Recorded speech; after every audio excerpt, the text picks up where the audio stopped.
Hello, welcome. We are all juggling things outside of our wheelhouses these days. We are homeschoolers, caretakers, navigating a pandemic, and adjusting to teleworking. All of this can create a stressful environment. How do you curtail this stress? In this session, our wellness coordinator, Keith Mazzonke, will share tips for stress management. Since this session has been pre-recorded, your audio and chat functions are not available. With that, here is Keith Mazzonke. Hello, Keith. Hello, Kristen, and thank you for your introduction, and thank you to everybody who listened to the webinar today. So today's topic, stress management. So as Kristen mentioned, we're living in some pretty unprecedented times right now. I'm sure more than a few of us are having a hard time dealing with these uncertainties in life. So we thought today, stress management would be a great topic to talk to everybody about. So topics for today. What exactly is stress? The fight or flight response, which is our body's stress response to stressors. Health problems associated with stress. So we'll go over the physical problems and emotional problems that can come with chronic stress. And then we're going to talk through some tips to manage stress. I'm sure all of us have some types of stress management techniques, but hopefully by the end of the talk today, we would all learn some new techniques that we can try in our everyday life. Before we jump into the content, some facts and stats about stress in the United States. 54% of Americans have reported their stress levels have increased over the past 5 years. And if you look through this study, these numbers are actually getting higher and higher each year. So unfortunately, Americans are becoming more chronically stressed out as time passes.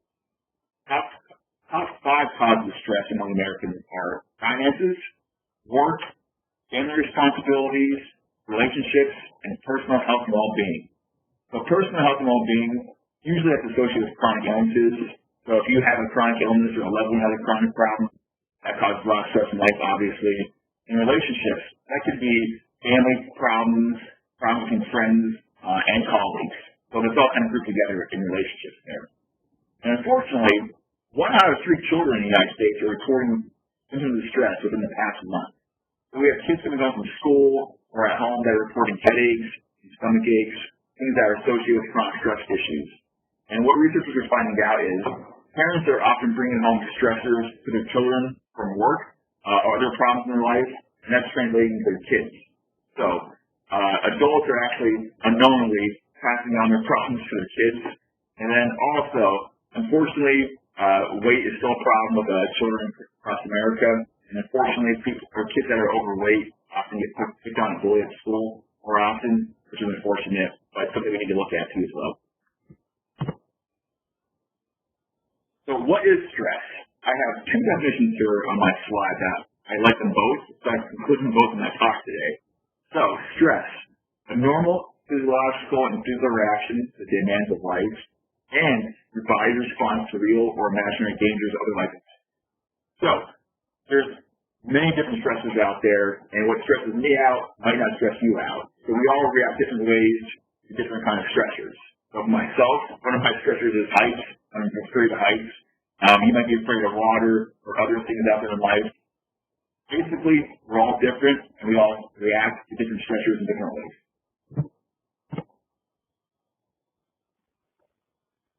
So there's different types of stress, and we're going to talk through them all today. The first 2, there's eustress and distress. The eustress, that's positive stress, because not all stress is bad, actually. So some examples of positive stress: finding a new home, having a baby, getting promoted to a new job, preparing for a first date, winning the lottery, which I never done myself, but I imagine it's pretty positive stress. Those are some examples of positive stress.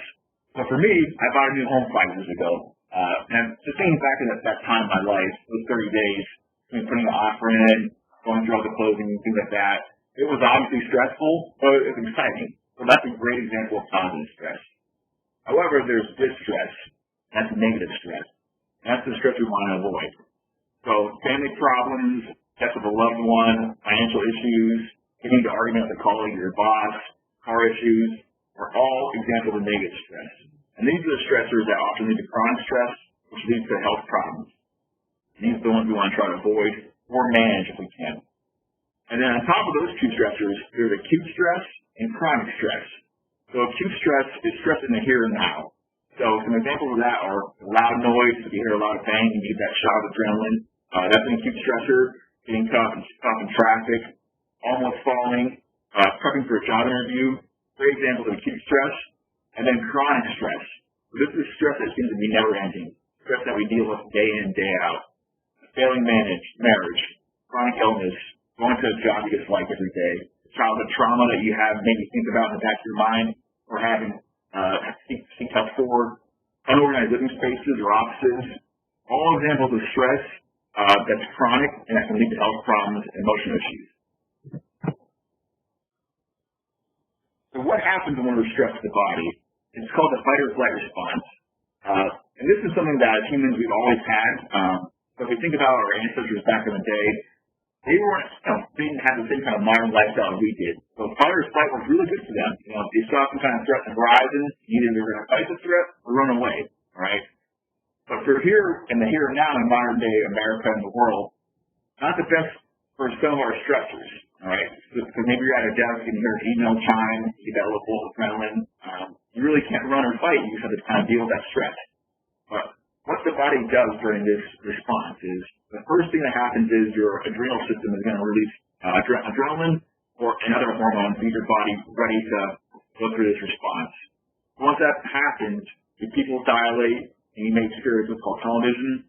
If you think back to a real stressful event in your life, you probably always remember just that stressor ahead of you. What's going around you, don't really pay attention to. And that's why when you hear like athletes get interviewed after making a big shot or winning the game for their team, you often say, I didn't really see what's going on around me. I just was focused on the task at hand. So that's a good example of tunnel vision. And if you look at, I'm sure the other athletes' eyes, they're probably pretty dilated at the task at hand. Also during the response, your heart rate's going to increase and your respiratory rate's going to increase. So expect your body to exercise, either fight or run. That can lead to chronic heart disease problems. So blood pressure, weakening of the arteries, because you keep increasing your heart rate, it can cause issues to the heart. Blood flow to your skeletal muscles. So what happens is, to get your muscles ready for a stressful activity, you got to get blood to the muscles. So if you've been stressed out or a friend's been stressed out, you might notice they have pale skin. That's because the blood's going away from the skin and organs going to the skeletal muscles. And when this happens, their digestion slows. So this is why a lot of people that have chronic stress have GI problems, stomach issues. Because when you need to digest food, you need blood to your stomach. And if you're chronically stressed, that blood's being diverted from the stomach, and that can lead to issues with your GI tract. You're going to start to sweat. So remember, being stressed, you might sweat in your hands, you might sweat from all over your body. Unsteady hands are trembling, also a side effect of fight or flight. And the thing about fight or flight is it takes about 20 to 60 minutes for the body to return to normal. This is the key here, because if you're chronically stressed, so think about yourself at your desk, emails coming through, workday, issues popping up. If you're not taking time to deal with those stressors and relax, your body's living in a chronic state of stress, and that leads to health issues. So again, this works great for acute stressors, but not for chronic.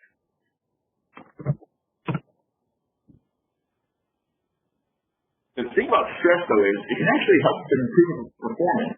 And this goes back to, not all stress is bad stress. So you can see my chart here in my slide.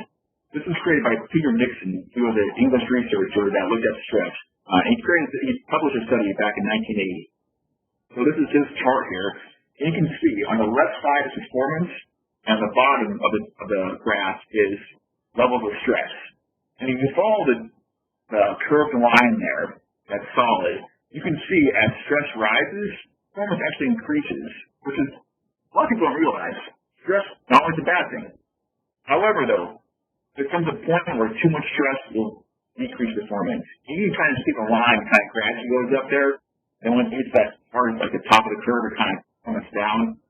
But too much stress leads to negative performance. It can lead to health issues.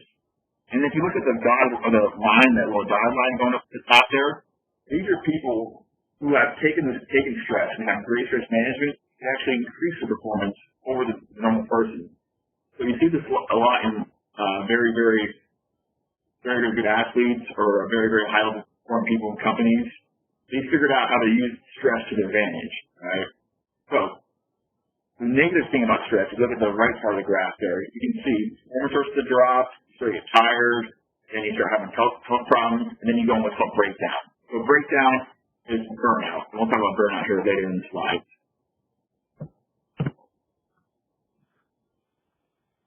So what are the physical issues that come from chronic stress? So living with chronic stress can lead to following health issues. Hair loss. So if you're chronically stressed out, just the way your body responds to stress, what happens is it actually puts your hair follicles in a resting state. So if you lose your hair, it doesn't grow back, which is not the best thing. It can lead to heart disease. I mentioned earlier the fight response. If you constantly put your heart into a state of higher heart rate, it's not good for the body. If it's do every now and then, it's fine. But if your body's in a chronic state of stress, that's going to lead to heart disease. Hyperthyroidism. So you think back to the adrenal glands releasing adrenaline. Those hormones can throw your adrenal system out of whack and can lead to thyroid problems. Obesity, because unfortunately, one of the most common responses to stress for America is eating. So a lot of people find joy in eating as a relief. But people that are chronically stressed often do what's called emotional eating, and that can lead to weight gain. Ulcers, as I mentioned earlier, blood's going away from the stomach, so you're having some problems with digestion, that can lead to GI problems. Insomnia. So people that are living under a lot of stress go to bed with a lot of things in their mind, and they can't turn their brain off. So you might experience that where you have a lot of thoughts racing through your head, and leads to poor sleep. And finally, poor immune response. So if your body's chronically in this heightened state of awareness, your immune response will actually drop. That can lead to more colds, more flu, things of that nature. And then it also leads to emotional issues. So living with chronic stress leads to the following emotional issues. And my first one there is burnout. So burnout. This is a term you might have heard that's talked around a lot in the workplace or with other things in your life. But if you're chronically stressed out, eventually that stress takes such a toll on you and your psyche that basically you just kind of turn off whatever that is. So if you're living in a chronic state of burnout, you might feel exhausted. You're very hard motivated to do your task in your life or at your job. You might be getting sick all the time. If you look at that graph, at the very, very bottom of that stress graph, that's burnout. So if you're experiencing some of those things I talked about, my advice would be you need to manage your stress ASAP. If you can't do that, you need to talk to a mental health professional. Also, with chronic stress, you come from social irritability at home and at work. So people that are chronically stressed might just have a shorter fuse than some of us. So once again, if you're experiencing this, you're often bringing it home to your kids. That can lead to stress with them as well. Anxiety disorders. So if you've had a panic attack, often this comes from chronic stress because that body's in that heightened state of awareness. And then if those stress levels keep rising and rising and the hormones keep rising in the body, your body thinks it's could be going through a catastrophic event and it could be thinking of dying. So if you've had a panic attack, it mimics a heart attack symptoms. Tight chest or labored breathing, the feeling that you can't relax. So if you've experienced a panic attack or know a loved one had one, you're in a secure situation. And what researchers are finding out, what they know actually is that high amount of hormone can lead to these kind of issues with the body. Also lead to depression. So once again, these imbalance of hormones can make your brain just kind of react different ways, and that leads to depression. And then finally, chronic stress leads to, sometimes for some people, unhealthy decisions. So often people turn to alcohol, drugs, gambling, overeating to manage their stress. And these things provide a short blip of happiness, but can lead to more stress in your life. For example, gambling. If you're gambling to take your mind off of stressors in your life, you win every now and then, that can make you feel happy and feel good. But chances are, if you keep gambling, you're going to lose more than you win. And that can lead to more stress in your life. So how do we cope with stress? The first thing, if you can, remove stressful triggers from your life. Again, that's easier said than done. Because, for example, if you're going to a job that you don't like and you can't find a new job, you're kind of stuck there for the time being. So if you can't remove these triggers out of your life, you can prepare and plan for them, right? So If you have a stress plan or some kind of management technique at your job, you can't remove that out of your life, but you can certainly have what you can to treat that stress in the current being what you're in. Engaging in healthy activities. If you've been in any of my lunch and learns, I always say eat healthy foods, exercise daily, try to get 8 hours of sleep. If you're doing that, you're going to be healthier, and it's actually help your stress levels. So if you can, eat healthy foods, choose fruits, veggies, and lean meats. Try to get 30 minutes exercise a day, and if you can, 8 hours of sleep is what most Americans need. So strive for 8 hours. You can also lean on people you can rely on too. So if you have close friends or family members that you feel comfortable talking about your problems with, that's a great way to relieve stress. Just getting you out there in the open, getting some feedback from your loved ones about what their thoughts are for stressful situations can help tremendously as well. Relaxation exercises, also a great tip. So deep breathing, meditating, doing yoga or Tai Chi, great examples there. And I have stress around here too, or stress diaries, as people call it. So a great technique that you might not have been aware of is actually writing down in a journal or diary every stressful event that you have in your day. So people that use this technique will write down everything, what they felt, what triggered their stressful response. And by doing that, you have a record and log of what's causing these responses in your life. And knowing what's causing it actually gives you a much better chance to find a management technique. So by doing that, you might find an event that you had no idea that was causing stress. If you identify that, it's easier to make a plan to combat that. Some people have to do with schedule your worry. So some people just schedule like an hour or 2 hours a day. They put all their stressful activities into one block. For myself, that doesn't work, but for some people, it actually does wonders. Because for that hour of the day, they don't even suck it up, do what they don't really enjoy doing, but once it's done, taken care of, then they can return back to their normal resting state. If you think about the fight or flight response, it takes about 20 to 60 minutes for your body to relax. So this is actually a good way to do that because you're just tackling all that stress at one time, and then for the rest of the day, you should be pretty mellow and pretty okay. And then finally, and I think most importantly, if you can't manage your stress, seek professional help. I have the quote here, it's okay to be not okay. So, if you just can't seem to calm down or relax, if you're having panic attacks or anxiety problems, please talk to some professional. We have plenty of resources out there. If you're a full-time employee, you can go to our clinic and talk to our providers out there about your anxiety and your stress, and they can refer you to a mental health specialist. And we have our EAP program to Aspire. So we'll talk about that at the end of the slideshow, how you can contact them. But again, guys, if you can't manage your stress, please seek professional help. All right. So here's some tips to help deal with stress. So my earlier slides here, I think those are some things that we kind of know and heard about for daily lives or to manage stress. But these are some good tips and some good slogans I think that help you manage stress moving forward. So the first one, don't worry about things you can't control. And I have a little sentence below it. If you can't control or change it, worrying can help at all. So there's plenty of things in our life that are out of control. Like right now, currently in this COVID-19 lifestyle we're currently in. We really can't control it. We're kind of just here. So if you can't control it, is worrying going to help at all? Not really. But if we try to how to ways we can best manage this pandemic we're in for our own personal well-being and our families, chances are we're going to be happier and less stressed.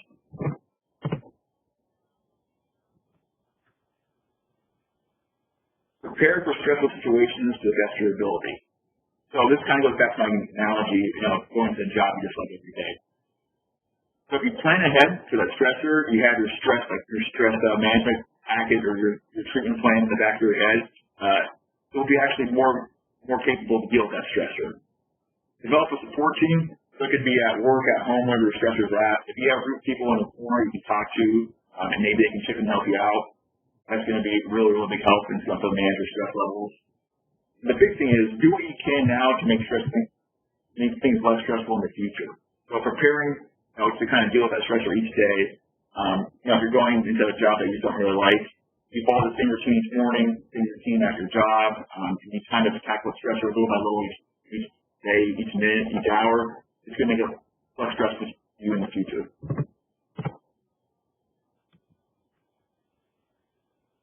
A approach change with a positive attitude.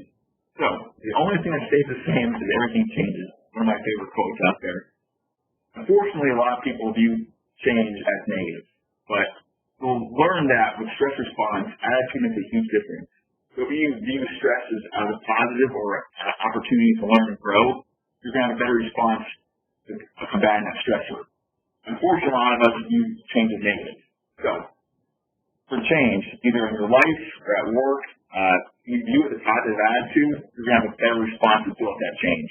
Going into it with a negative attitude is going to lead to distress and chronic stress.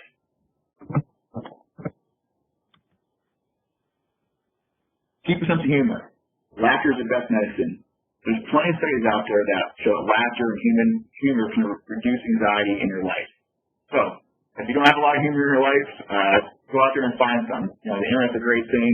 There's plenty of content out there online or on Netflix or on TV. Buy a joke book. You know, find whatever makes you laugh and have it in your back pocket. So maybe you have a joke book in your desk that you can pull out every now and then and read the jokes.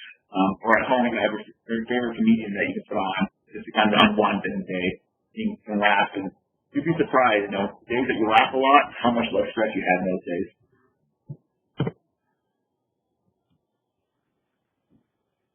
Work to resolve conflicts with others in your life. So, if you have, you know, someone in your life that you just always butt heads with, whether it's a family member or a colleague, that leads to chronic distress.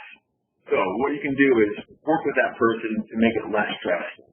Another thing easier said than done, I know, but compromise is a great word and it's a great thing in life. So, if you have someone or something in your life that's just causing you issues, talk with that person. Try to figure out how to come to common ground to make your life and their life easier. But I guarantee, if they're stressing you out, most likely you're stressing them out. So talk to that person.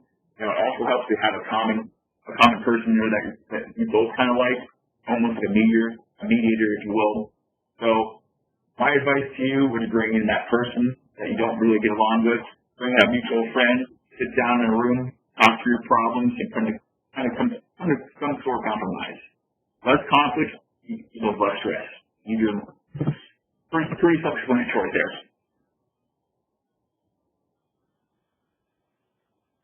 Ask for help when you need it. So, there's plenty of times where that stress level gets so high that you just need help. So, ask for it. If you have a support group, rely on it. Family, friends, there's online support groups. So there's plenty of online support groups. You might think you're alone in the world in a situation. You might have lost a loved one. You're going through some kind of very real illness to yourself or a loved one. Go online, search for support groups. Internet can be a great thing. So, you know, look for help. Again, therapists, professionals, also great to have in your back corner. The only thing I advise people when it comes to asking for help, ask it when you really need it. Don't cry wolf. You can see my quote there. So, what I mean by that is, if you think about in social media, you might have a friend that's always posting their problems or their issues in their life. And if you keep unloading your friends, that's going to cause your friends stress. And sometimes you'll be that stressor that will remove out of their lives.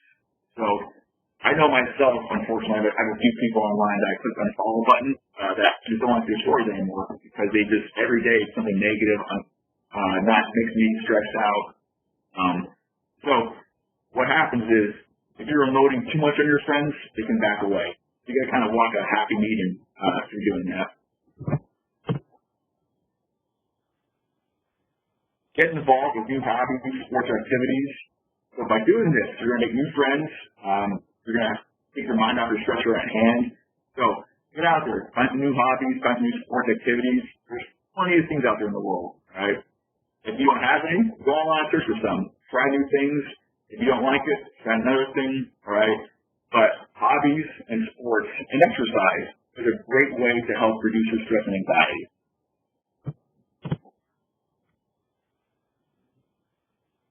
Practice good time management skills, all right?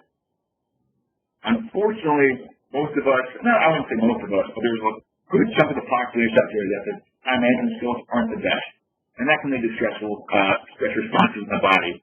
So, for time management, top 3 things I tell people is, number 1, be on time, right? If you're running late, that causes stress and anxiety as it is. So my analogy in life is, if you're on time or late. I try to be meetings 5 minutes early if I can. I know if I'm late or running late, that causes a lot of stress in my life.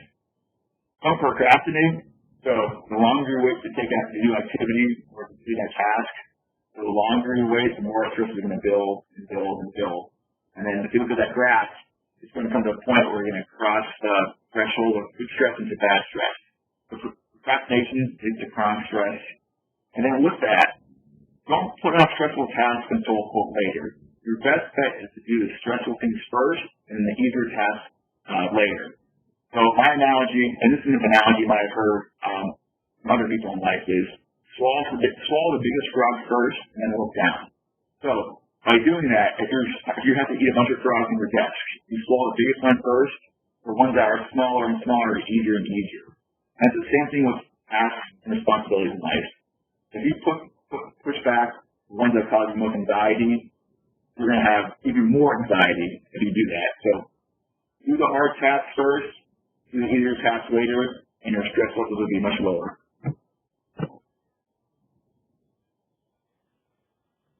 Consume stimulants in moderation or avoid them altogether. So, if you're living in a chronic state of stress, if you're drinking coffee every morning or energy drinks or eating an excessive amount of sugars, those types of foods or drinks can increase your heart rate response and your respiratory response. So, if you think back to the fight response, if you're chronically stressed, you're drinking a cup of coffee or energy drink, your heart's going to have to work even harder. So, with stress and stimulants, that can actually make your fight response even more dramatic, and that can lead to a panic attack or anxiety attack. So, if you have chronic stress, drink stimulants or consume them in moderation, or if you can, just avoid them altogether.